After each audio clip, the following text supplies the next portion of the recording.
I'm Roxana Cardos. I'm a business psychologist working as an ADHD entrepreneur coach, and I'm here to give you your weekly dose of ADHD knowledge. Today, we're going to cover a big topic in the ADHD world. We're going to cover emotion. Today, we're going to look at the aspects of the ADHD, emotional dysregulation as an ADHD entrepreneur. And next week, we're going to have a deeper dive in this part, and we're going to call it emotional sensitivity and the advantages of it. Okay, so let's begin by me giving you a bit of background of your ADHD brain, and then I'm going to give you 3 examples of emotional dysregulation, and I'm also going to give you some coaching techniques that you could either use on yourself or you could use it with your coach whenever you are in emotional distress. One of the causes for you getting emotional dysregulation of having emotional dysregulation is the fact that the boundaries are a bit shady. Let's admit it. Like this is the case. And what do I mean by that? I mean that we're not very clear where our emotion end and when other people's emotion begin. And that could be a bit tricky, right? Because if we're taking in more than we should, particularly if we don't have a filter, then lots of things can happen. And I can give you 3 examples. Number one example is getting an emotional flu.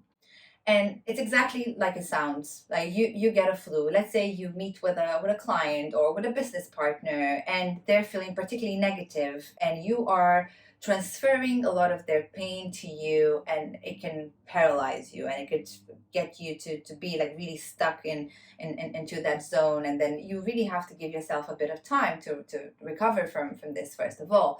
But I can also give you 3 coaching techniques that could help you with this. Number one is reframing.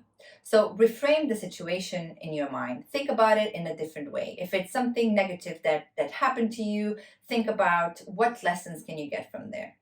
Number two, recategorize it. So again, if it's something that you've put it like just another thing that happened to me and like I'm not having a good day, maybe put it in a different box and say this is just another opportunity for me to realize which are the people that I can rely on in my business. Number three is reappraisal. So give it a different meaning to what happened. Again, you can get it back into the growth zone. I really like getting like the negatives to really push us to go towards a positive. The second type of emotional dysregulation is emotional flood. This refers to when you have too much emotion coming towards you, regardless if it's positive or negative, and you can go into a bit of a paralysis.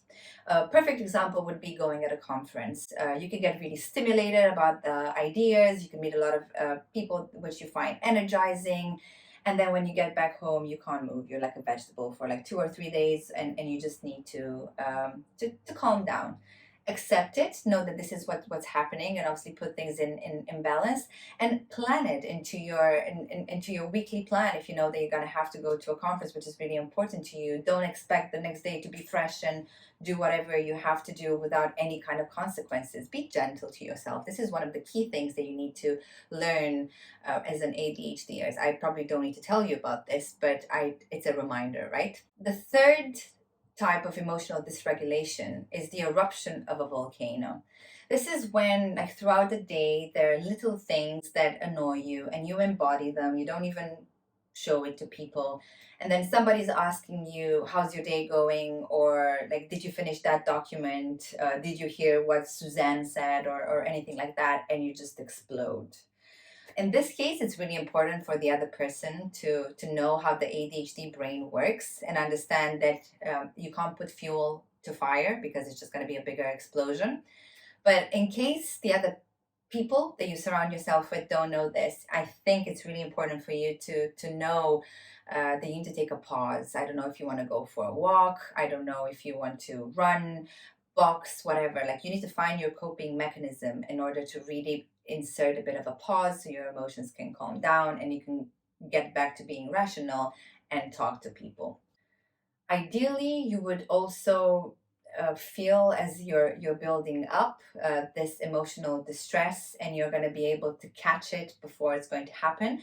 But from my experience, this takes a bit of work. I've noticed with my clients that they at first notice it after it happened, then they notice it just after it happened, then they notice it as it happens. And then obviously depending on the work that they're doing, it could just go back in time. And sometimes you can catch it just before it happens. It's still a bit late. Or you can catch it 2 minutes before it happens. So to get that break. I think it's important to understand that it's a process, and it's important to acknowledge it, and just plan according to it. That's it for today. I'm Roxana Kardos. I'm an ADHD entrepreneur coach, and I'm looking forward to seeing you next week, where we're going to talk about the emotional sensitivity in the ADHD entrepreneurial world. See ya.